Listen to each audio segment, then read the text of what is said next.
The storyline act. I promise you no. It's a brand new day. And it's a brand new month.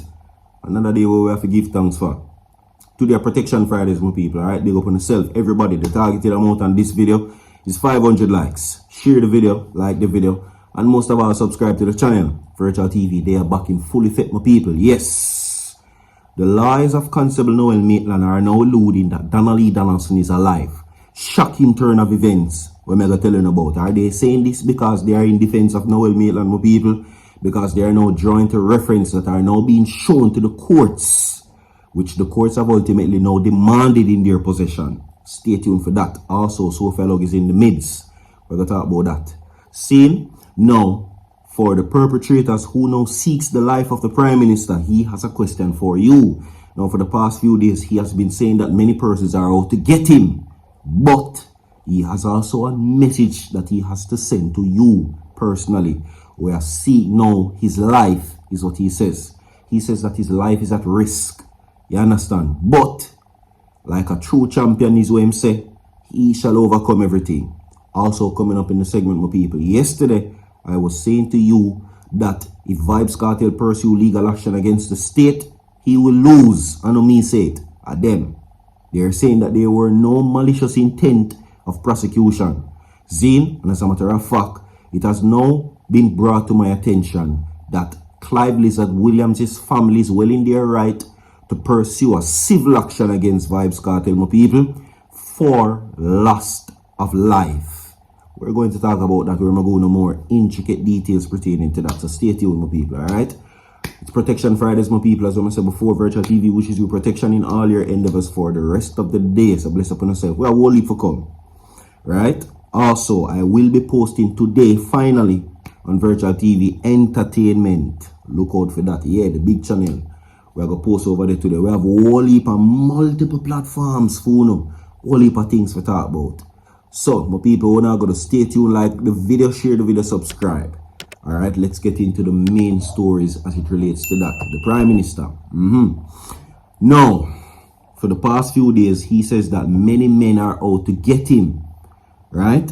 They're saying, well, he's saying rather, that they are seeking his life, is what he's alluding to. Now, he says, as leader of a country, or the country, and the governing party, which is the Jamaica Labour Party, Prime Minister Andrew Holness says that they wish death upon him. Right? Now, I will say this. It's never that serious for me. And it is never a case where I wish that upon no one, no matter which party you support. It's not that serious, really. You know what I mean, my people? So whether you support orange or green, really and truly, me not seek the Prime Minister no harm. Let me just put out a disclaimer there carefully too, because he's saying these things.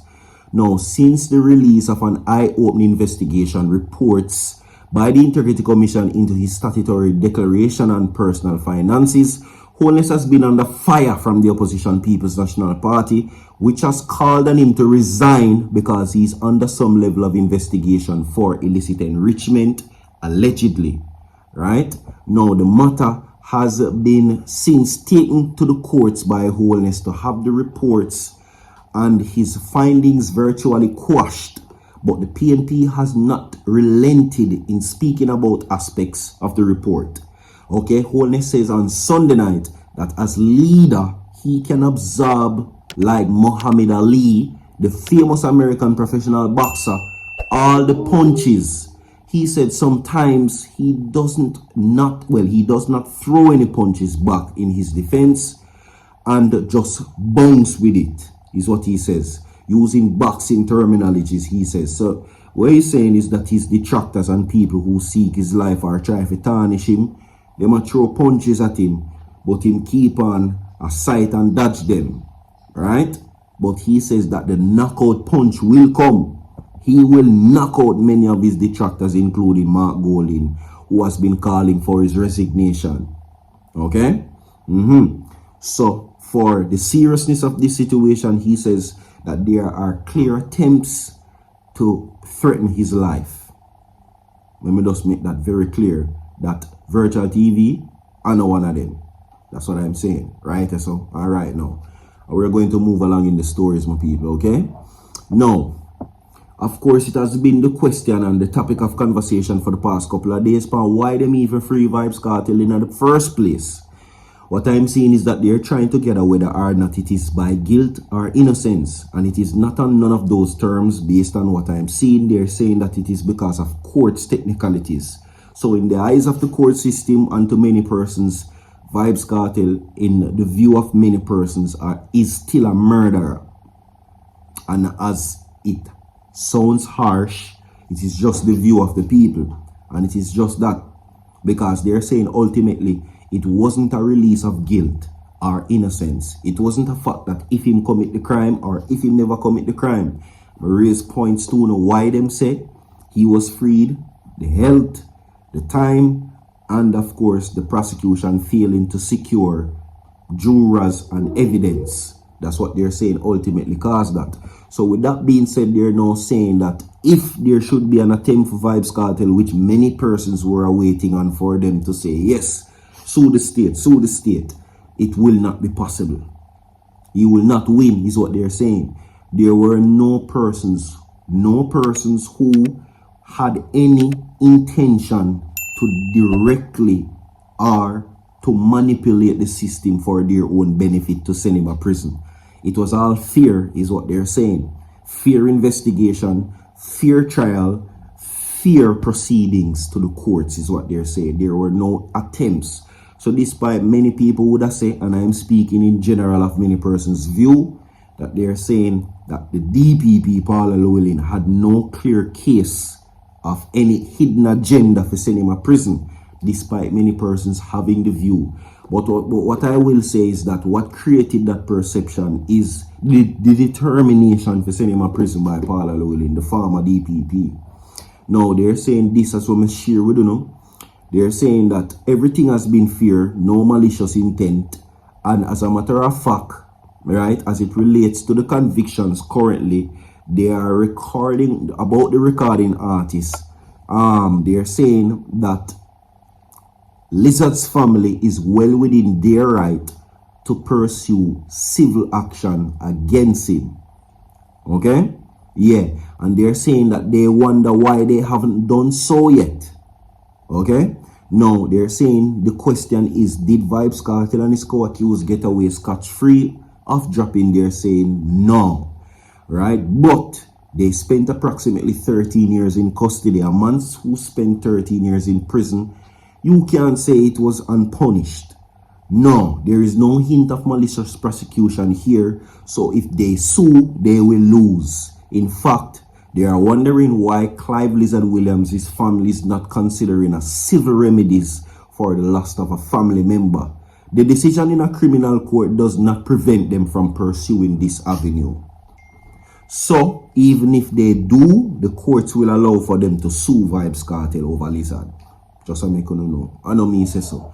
Everything what I say will be provided on the screen. Okay? Like and share the video. We're moving on to the next segment quickly, my people. Alright? Now, the defense of Constable Noel Maitland has a few things to say, and they're saying it is based on the credit card information that was used in the Portland Hotel in 2023.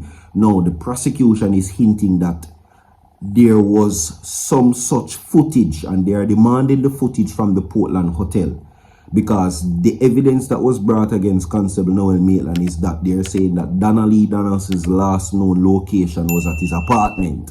However, the argument by the prosecution is that, and the defense is saying that that is not possible, or it can be questioned, because they are now saying that if it is possible that her credit card was used at the hotel, it's possible that she was there in the last known location, though they're saying that they want the footage from the hotel. Because if it is the point that she was present on the footage before she passed at the hotel, they have to now cross off the evidence that has been brought against Noel Maitland that her last known location was at his Chelsea Manor apartment. It further goes to say that the attorney for the accused, Noel Maitland, Christopher Townsend, says the credit card belonging to the social media influencer Donaldson, who has been presumed to drop, was used late last year in the hotel. Maitland, a policeman, is charged for her dropping.